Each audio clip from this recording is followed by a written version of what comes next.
Hi mayam, ngasisu video anokpa ama puraga lakchari madudi koigi aina laiba lamse koigi anguri farm adagi atop-topa vegetable farm mayam taunayeba adu akoina anguri farm yengubagi video ne ado kuidi video ne sin video se ado mayam aigi channel se hadakta nauna hangjabane aduna mayam nushibiduna subscribe, like, share, comment tawsanbiramo adi mayam video se yengdanase अंगूर की farm से हम चावने फजबने हमना grapes सिंचे उबदे इचानु पादे mama grapes आगे अदो मपुना यारक्ट्रे हाइदि हिदा काखिबा कुइद्रिबगिने हाइसिंजे फाद्रि यारक्ट्रे अदो येउतु फजद्रा मयाम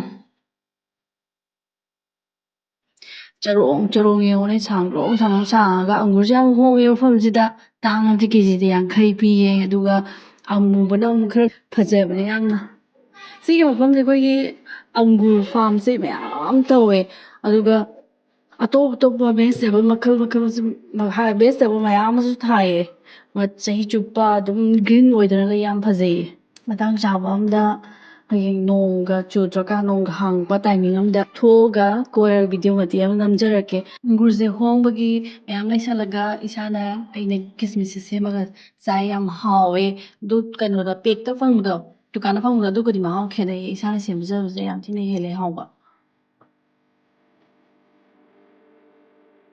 अदो मयाम video से नुंगाइते अदुगा मफम से फजदे सु कमेंट हाइबिरमो अदो मयाम सिगी अंगूर अमुबगी फार्म सिददि वीडियो दि नमजरक्ट्रे इजानु पानिंगाइ तो मंदना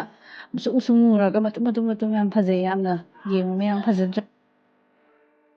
येंगो मयाम सिगसे तिलो आतने तिलो मफुलमदा कुमंगा कुंथ्रा पि फरे मयाम